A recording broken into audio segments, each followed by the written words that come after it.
The cold metal floor felt like ice against Jake Morrison's bare feet as he stumbled out of the broken cryopod. His lungs burned with each breath, and his vision blurred as he tried to focus on the dim emergency lights flickering above him. The ship around him was silent, except for the low hum of failing power systems and the occasional groan of stressed metal. Jake's enhanced body fought to stay upright as memories slowly returned to him. He remembered the final battle above Earth's moon, where humanity made its last stand against the Hegemony Alliance. He remembered ordering his crew into the cryopods as enemy ships swarmed around them. He remembered setting the ship's autopilot to jump into deep space before the sleep took him. Now he was awake and alone. The cryobay stretched out before him like a tomb filled with 200 frozen coffins. Jake moved from pod to pod, checking the status displays with growing dread. Red lights blinked on every single unit except his own.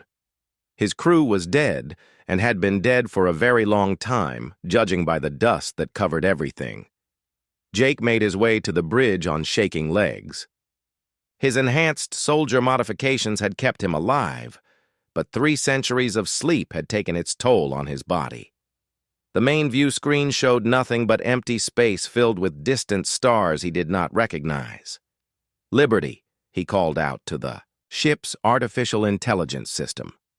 The holographic display flickered to life, showing a blue-skinned woman in a military uniform. "Colonel Morrison," Liberty said with her calm electronic voice, "you have been in cryogenic sleep for 312 years.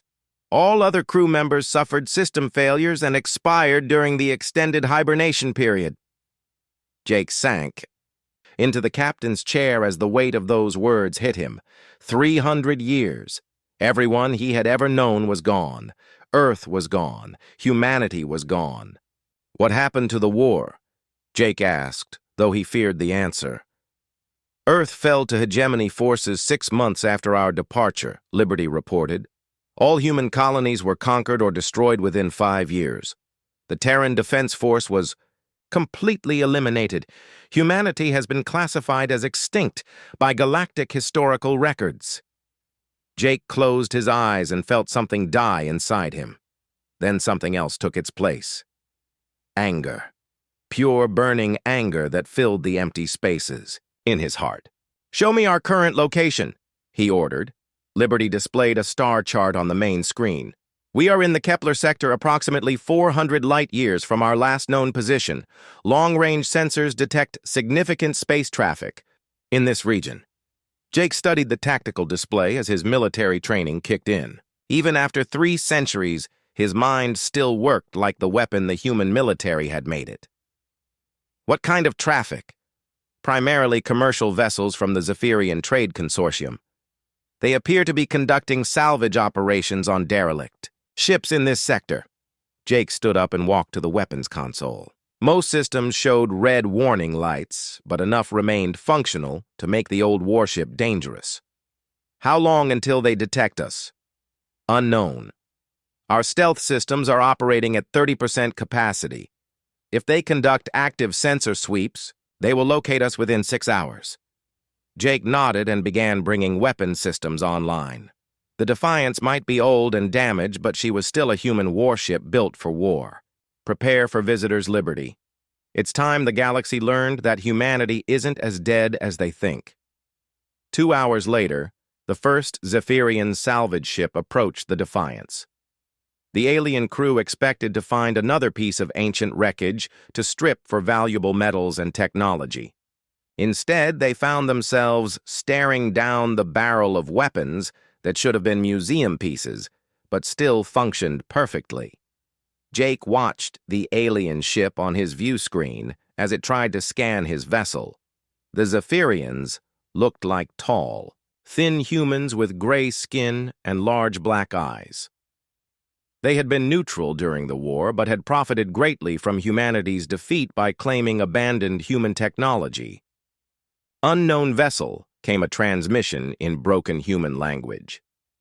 "This is Captain Wilex of the salvage ship Profit Seeker. You are in violation of consortium salvage rights. Identify yourself immediately." Jake smiled for the first time in 3 centuries. "This is Colonel Jake Morrison of the Human Defense Corps aboard the warship Defiance," he replied. "You are about to be boarded." The alien ship tried to run, but Jake's enhanced reflexes and centuries of military training made the outcome inevitable. Tractor beams locked onto the fleeing vessel and pulled it into the Defiance's cargo bay, where automated systems secured it. Jake met the terrified Zephyrian crew in the cargo bay, wearing his old military uniform and carrying weapons that had killed thousands of hegemony soldiers. The aliens stared at him like he was a ghost, which in many ways he was. "Please don't kill us," Captain Elex begged. "Humans are extinct. This is impossible." Jake looked at the cowering aliens and felt something cold settle in his chest. The war wasn't over. It had just been waiting for him to wake up and finish it. Jake Morrison studied the star charts he had taken from the Zephyrian salvage crew with growing understanding. 3 centuries had changed the galaxy in ways he could barely comprehend. The Hegemony Alliance now controlled 70% of known space, while smaller powers fought over the remaining territories like scavengers.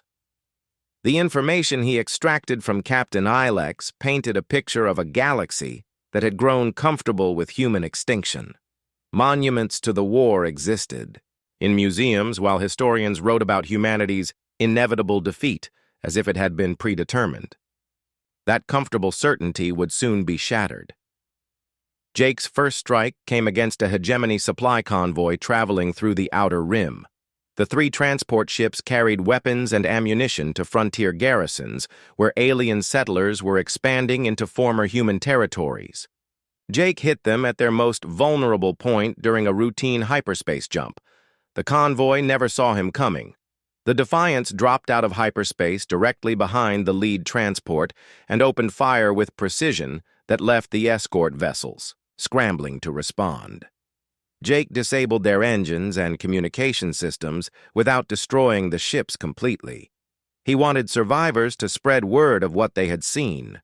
The cargo holds contained enough military supplies to arm a small army. Jake transferred everything useful to his own ship, while leaving the convoy crews alive in their escape pods with just enough supplies to reach the nearest hegemony outpost. They would carry tales of a ghost ship crewed by the dead. Jake's second target was a slave processing station in the Vega system, where aliens who opposed hegemony rule were sent for re-education.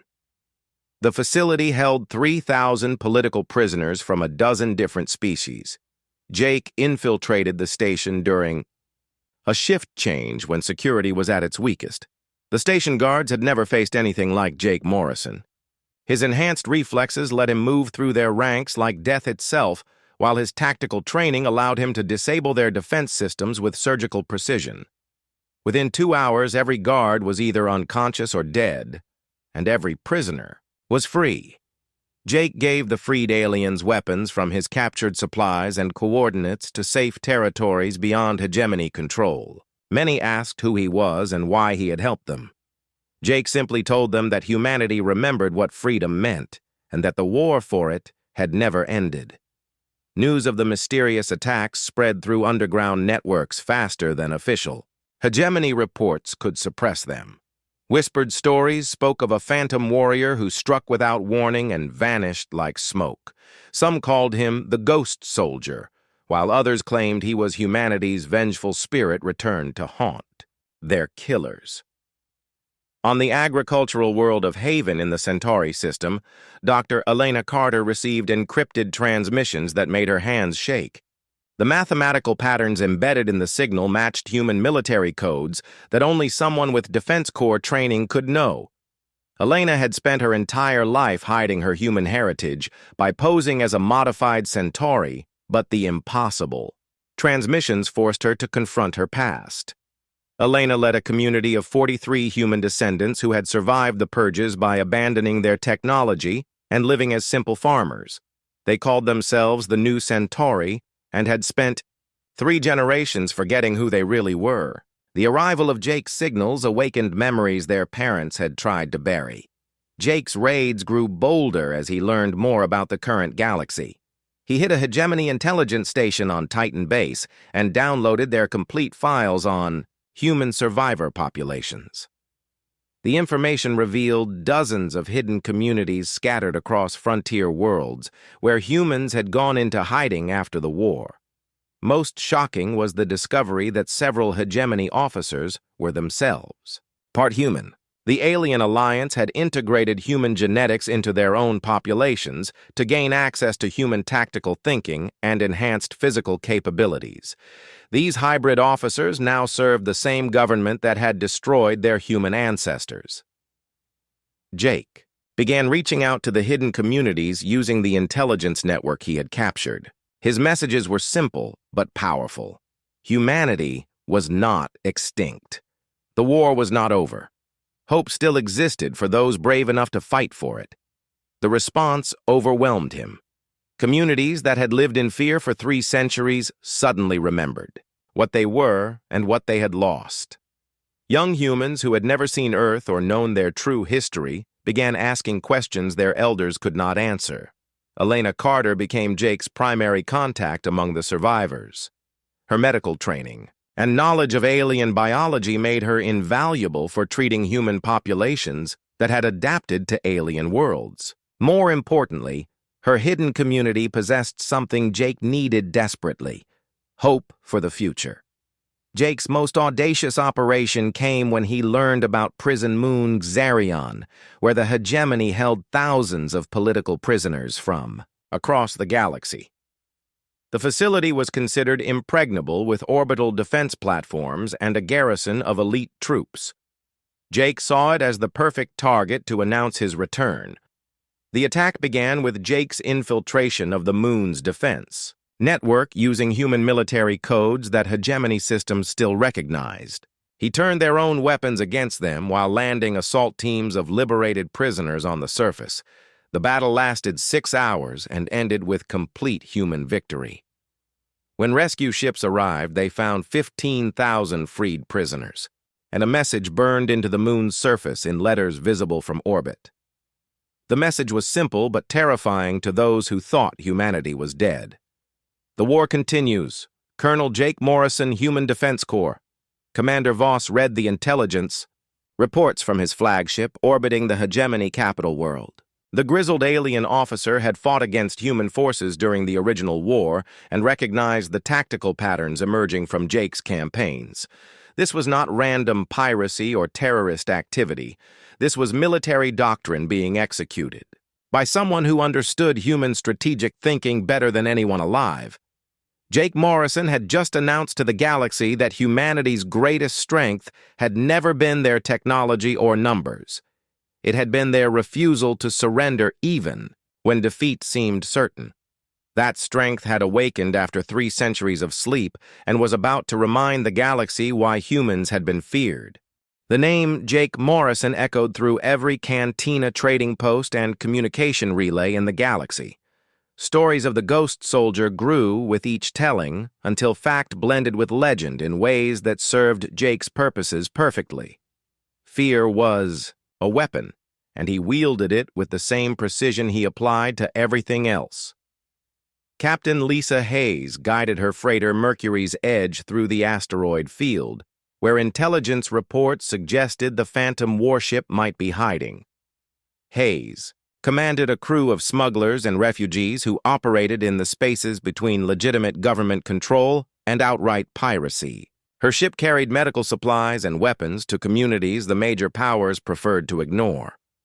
Hayes had been skeptical of the ghost soldier stories until she intercepted communications between hegemony patrol fleets. The aliens were genuinely terrified of something they could not understand or predict. Military units that had conquered human space 3 centuries ago now jumped at sensor ghosts and fired on their own ships during false alarms. The Defiance emerged from behind a massive asteroid like a predator revealing itself to prey. Hayes found herself staring at a human warship that belonged in a museum but moved with deadly grace through the debris field. Weapon systems that should have been ancient artifacts tracked her ship with the precision of cutting-edge military hardware. Freighter Mercury's Edge came a transmission in perfect human standard. "This is Colonel Morrison. State your business in this system." Hayes felt her heart race at hearing another human voice after years of dealing with aliens who barely tolerated her presence. "This is Captain Hayes. We're carrying medical supplies to the Haven colony in the Centauri system." "You're human," Morrison observed. It was not a question. "Half human," Hayes replied honestly. "My mother was Centauri, but she raised me to remember where half my blood came from." Jake Morrison appeared on her view screen, and Hayes understood immediately why the aliens feared him. The man radiated controlled violence and tactical awareness that made her own military training seem like amateur theater. His eyes held the coldness of someone who had seen civilization die and decided to rebuild it through force of will. "Follow my ship, Hayes," Morrison ordered. "It's time you learned what we're really fighting for." The hidden asteroid base that Morrison had constructed from salvaged materials impressed Hayes more than any hegemony military installation she had ever seen. Human engineering principles applied with alien technology created something that was both familiar and revolutionary. The base could move through hyperspace while maintaining full operational capability. Jake introduced Hayes to Dr. Elena Carter, who had arrived 2 weeks earlier with samples of alien biotechnology that could enhance human physical capabilities. Carter had been experimenting with the techniques used to create Morrison's original soldier modifications, but adapted for the human populations that had survived in hiding. "We're not just fighting to survive anymore," Carter explained as she showed Hayes through the medical facilities. "We're preparing to reclaim what was stolen from us." The transformation happening in the hidden human communities amazed Hayes. People who had lived as farmers and laborers for generations were remembering skills their grandparents had possessed. Young humans were learning to use weapons and technology that had been forbidden for 3 centuries. Jake's psychological warfare campaign proved as effective as his military operations. He broadcast messages across civilian communication networks reminding the galaxy that humanity had never formally surrendered. Every hegemony victory had come through overwhelming numbers rather than tactical superiority.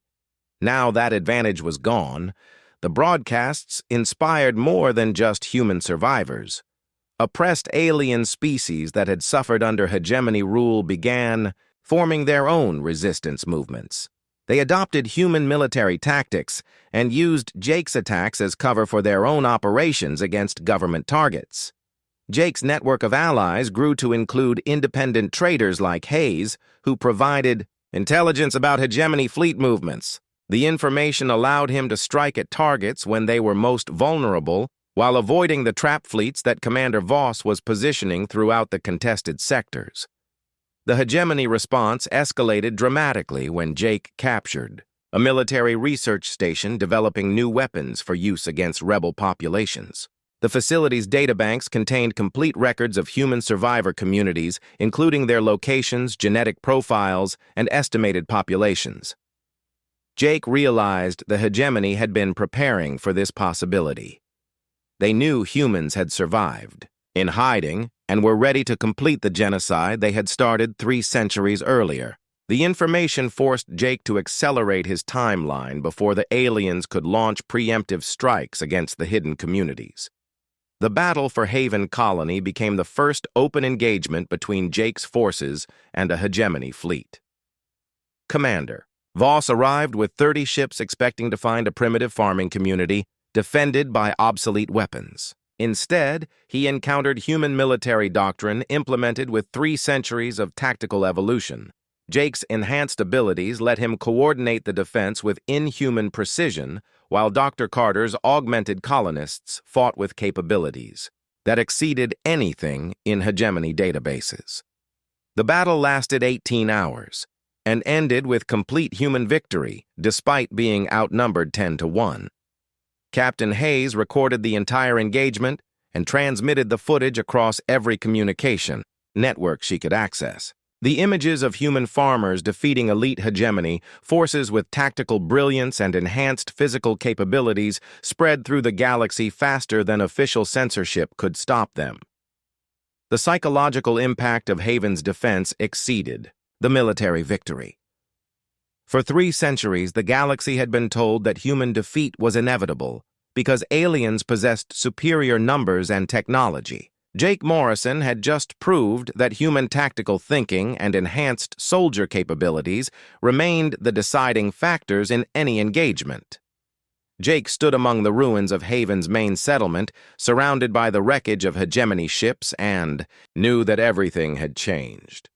The galaxy had been reminded that humanity's greatest strength was not their weapons or their numbers, but their absolute refusal to accept defeat. Commander Voss escaped the battle with only 6 ships from his original fleet.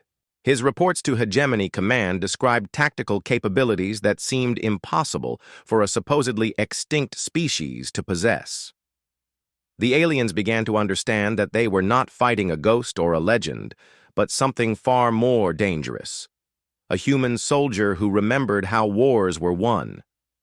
The victory at Haven sent shockwaves through every government in the galaxy. Footage of human farmers using enhanced abilities to tear apart hegemony battle armor with their bare hands played on news networks across 40 star systems. The images terrified some viewers while inspiring others to question everything they had been told about human capabilities. Commander Alex Stone sat in his quarters aboard the hegemony cruiser Domination, watching the Haven battle recordings for the 100th time. Stone's grandmother had been human, and he had inherited enough of her genetic markers to pass enhanced military training. Now he watched his human heritage defeating the government he served and felt something fundamental shift in his loyalty. Stone commanded a squadron of 12 ships tasked with hunting down Jake Morrison, but the Haven footage made him question whether he was serving justice or genocide. His mixed human ancestry had always been a source of pride, despite official policies that discouraged acknowledging non-hegemony bloodlines. Jake Morrison's tactical analysis of the Haven battle revealed critical weaknesses in hegemony fleet doctrine. Their ships were designed to overwhelm primitive opponents through superior numbers rather than engage equally capable forces in strategic combat. Human military theory emphasized adaptability and tactical innovation, which gave smaller forces decisive advantages when properly applied. Dr. Elena Carter's research into human enhancement technology accelerated rapidly after Haven. The colony's survivors had demonstrated physical and mental capabilities that exceeded baseline human norms by significant margins. Carter realized that Jake's original modifications could be adapted and improved using alien biotechnology captured during recent operations. The first generation of new enhanced soldiers emerged from Carter's laboratories 6 weeks after Haven. 23 volunteers from various human communities underwent the enhancement process and survived with capabilities that matched or exceeded Jake Morrison's original modifications. These soldiers became the core of humanity's first formal military unit in 3 centuries. Captain Lisa Hayes coordinated supply runs between hidden human communities and Jake's mobile command base. Her network of independent traders and smugglers had grown into an informal intelligence service that tracked hegemony fleet movements across 12 sectors.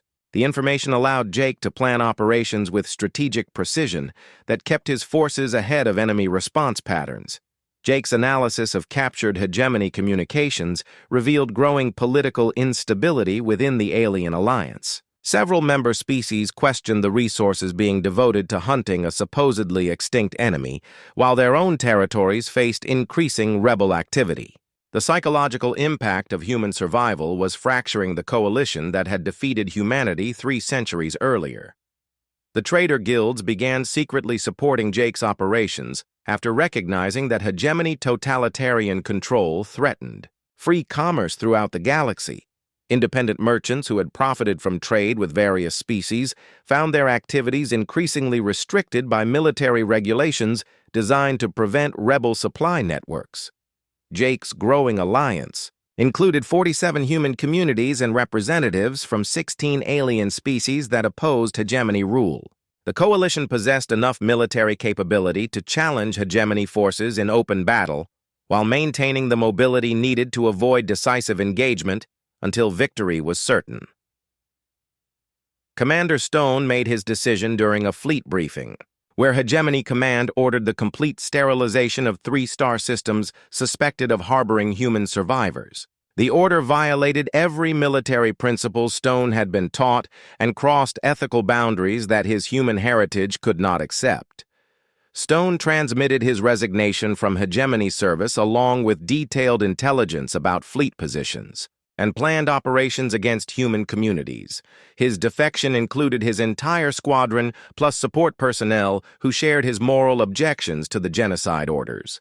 The loss of 12 modern warships to the human resistance represented a major tactical and psychological victory for Jake's forces. Jake welcomed Stone's squadron at the secret base he had established in the ruins of an ancient space station. The facility had been expanded using salvaged materials and alien technology to accommodate growing numbers of ships and personnel. Human engineering principles combined with captured alien innovations created a mobile fortress that could relocate through hyperspace when necessary. Stone provided Jake with complete tactical assessments of hegemony military capabilities, including detailed specifications for their newest warships and weapon systems. The intelligence revealed that alien technology had advanced significantly since the original war, but remained focused on overwhelming numerical superiority rather than tactical innovation. Dr. Carter's enhancement program expanded rapidly as more human volunteers requested the modifications needed to serve in combat roles. The new super soldiers combined traditional human tactical thinking with enhanced physical capabilities that made them superior to any alien military personnel in individual combat situations. Jake's first major fleet engagement occurred when Commander Voss attempted to destroy the asteroid mining facility that supplied raw materials to human communities in the Outer Rim. The battle involved 68 ships on both sides and demonstrated that human tactical doctrine remained superior to alien fleet coordination even after 3 centuries. The engagement lasted 14 hours and resulted in complete human victory with minimal losses. Jake's enhanced abilities allowed him to coordinate fleet movements with precision that overwhelmed hegemony command structures. Stone's squadron performed flawlessly, while the new enhanced soldiers proved their capabilities during boarding actions that captured 12 enemy vessels intact. Captain Hayes recorded the entire battle and transmitted the footage across civilian communication networks throughout the galaxy. The images of human ships outmaneuvering larger hegemony fleets using superior tactical coordination proved that humanity's military capabilities exceeded anything the aliens had developed during 3 centuries of technological advancement. Jake stood on the bridge of the captured hegemony flagship, studying tactical displays that showed friendly forces throughout 43 star systems. His small army of survivors had become a legitimate military force capable of challenging the most powerful government in galactic history. The war that had seemingly ended with humanity's extinction was about to enter its final phase. The psychological impact of Jake's fleet victory exceeded its military significance. Alien species throughout the galaxy began questioning hegemony propaganda about human inferiority, while oppressed populations launched their own rebellions using captured human weapons and tactics. The coalition that had destroyed Earth was fracturing, under pressure from an enemy they had believed extinct. Jake Morrison's fleet victory triggered the largest galactic conflict since the original human hegemony war. 38 alien species declared independence from hegemony rule within 6 months, while rebel movements erupted on hundreds of worlds that had been peaceful for centuries. The galaxy that had grown comfortable under alien domination suddenly remembered what freedom meant. General Nathan Brooks emerged from the hidden military facility on Kepler Station like a ghost returning from the grave. Brooks had commanded humanity's strategic reserves during the final battle for Earth, and had spent 3 centuries in cryogenic sleep, waiting for the signal that would never come. Jake Morrison's broadcasts had awakened the automated systems that revived him and his staff of 47 officers. Brooks brought Jake intelligence that changed everything. The original human hegemony war had not ended with humanity's defeat, but with a strategic withdrawal planned by Earth's government. Hidden arsenals and supply bases had been established throughout the galaxy, with automated systems programmed to activate when human forces returned in strength.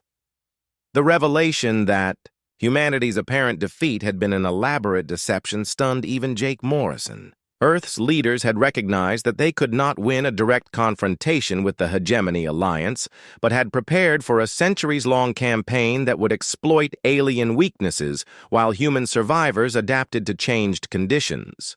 Dr. Elena Carter's enhancement program produced its most successful results when she applied Brooks's knowledge of original human military biotechnology to her research. The combination created super soldiers whose capabilities exceeded anything achieved during the original war while maintaining the tactical thinking that made human forces superior to alien military doctrine. Jake established the New Earth Coalition as a formal government representing human survivors and alien allies who opposed hegemony tyranny.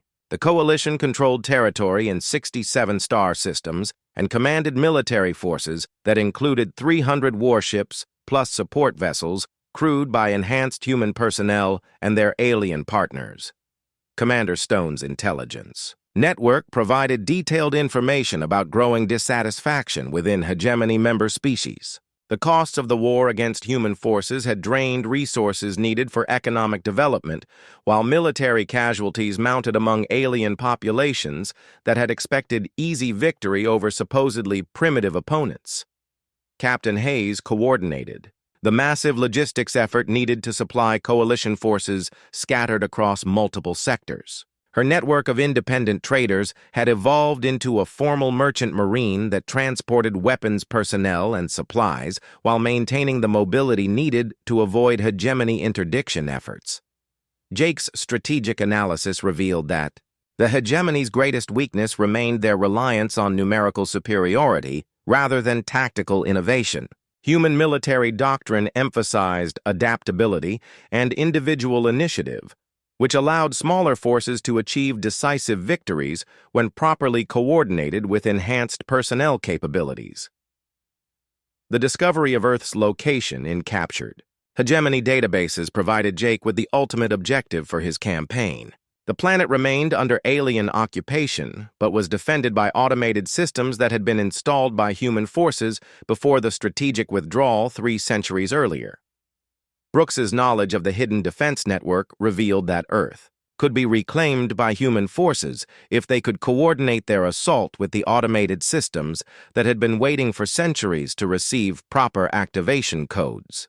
The planet's liberation would provide coalition forces with access to humanity's most advanced technology and serve as a powerful symbol for oppressed populations throughout the galaxy. Commander Voss faced mounting pressure from hegemony political leadership as military losses continued to escalate. His pursuit of Jake Morrison had consumed enormous resources while failing to achieve decisive results. Internal hegemony politics threatened his position as various alien species questioned their continued support for the increasingly expensive war. Jake's intelligence network reported that 12 hegemony member species had begun secret negotiations with coalition representatives regarding potential defection from the alien alliance. The possibility of wholesale political collapse within the hegemony created opportunities for military operations that could end the war through diplomatic rather than purely military means. Dr. Carter's research facilities produced enhanced soldiers at an accelerating rate as more human volunteers requested the modifications needed for military service. The new super soldiers combined physical capabilities that exceeded baseline human norms with tactical training based on 3 centuries of accumulated combat experience against alien forces. coalition military capabilities expanded dramatically.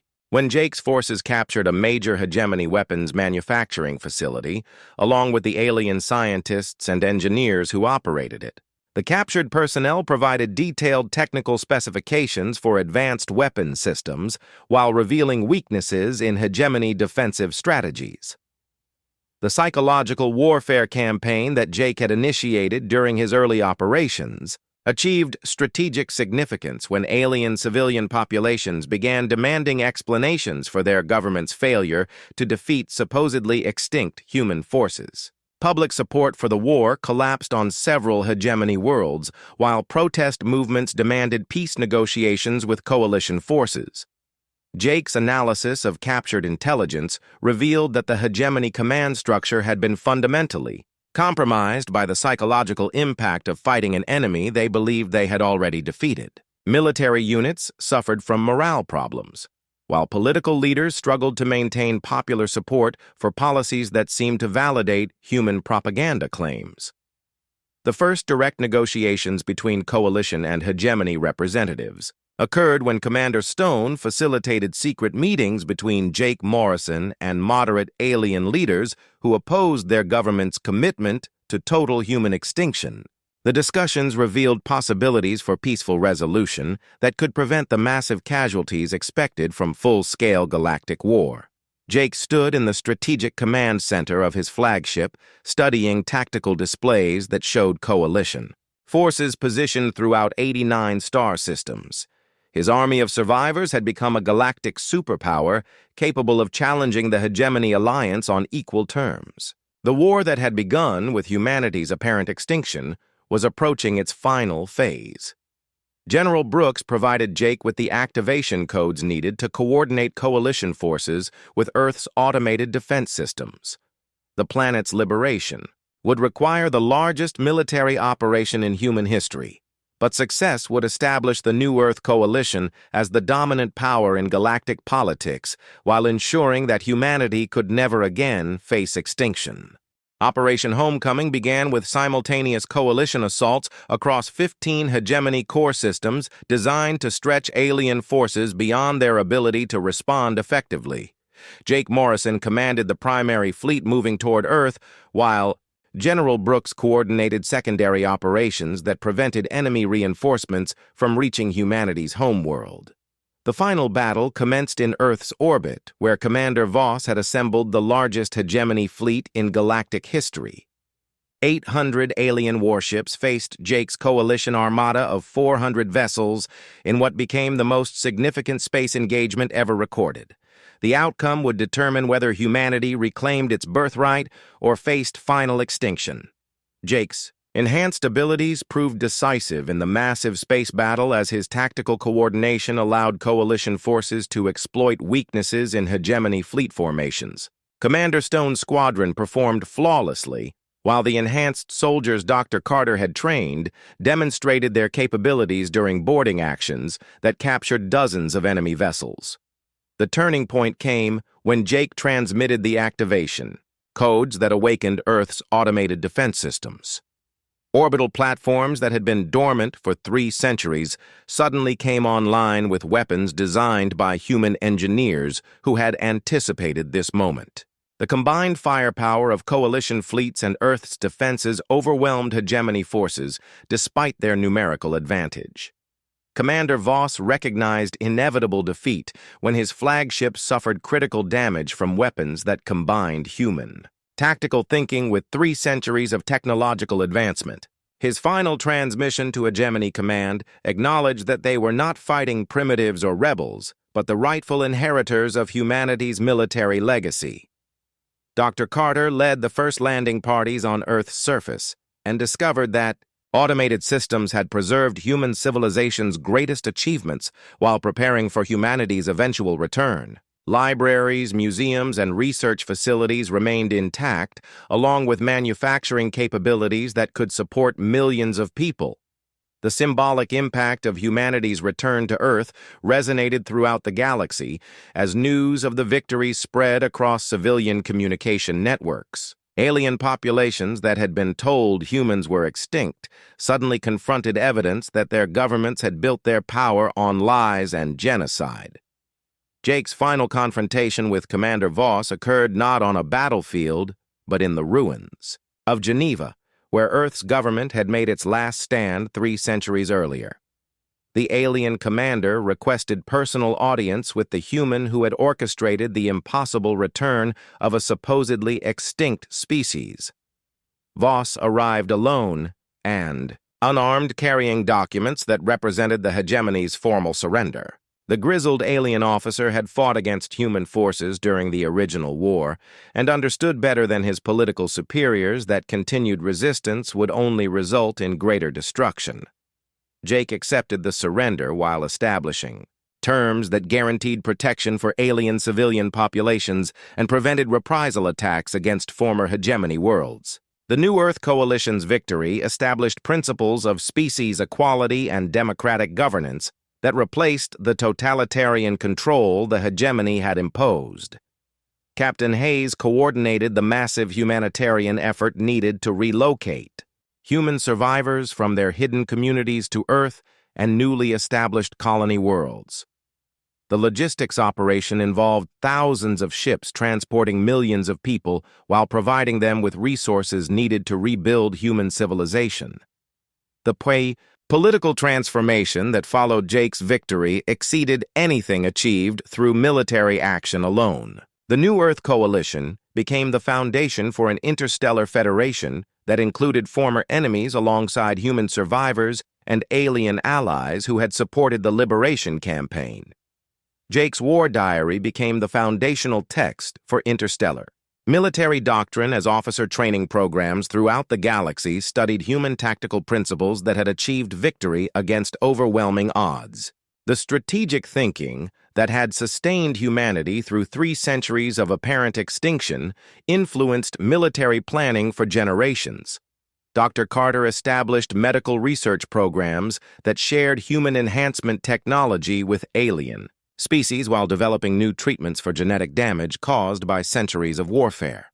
Her work helped heal the wounds inflicted by generations of conflict while ensuring that enhanced human capabilities remained available for defensive purposes. General Brooks supervised the reconstruction of Earth's military infrastructure while training new generations of officers who represented all species within the coalition government. The integration of human tactical doctrine with alien technological capabilities created military forces superior to anything previously achieved by either group alone. Commander Stone became the coalition's chief of staff, responsible for maintaining peace between former enemies and preventing the conflicts that had torn the galaxy apart for centuries. His experience serving both sides during the war provided unique insights into the mistakes that had led to humanity's near extinction. Jake Morrison spent his final years training coalition officers while writing the memoirs that would preserve humanity's military legacy for future generations. His transformation from a soldier seeking survival to a leader establishing galactic peace demonstrated the potential for individual determination to create systemic change. The last human soldiers' fight had achieved something greater than military victory by establishing principles that would govern interstellar relations for centuries. The war that began with humanity's apparent extinction ended with the creation of a galactic civilization based on freedom, equality, and the recognition that no species should face the fate that had nearly destroyed mankind. Jake's legacy lived on in the federal constitution that guaranteed species rights and the military academies that taught human tactical doctrine to officers from dozens of worlds. The soldier who had awakened alone on a derelict warship had become the architect of a new galactic order that would ensure no species would ever again face extinction for opposing tyranny.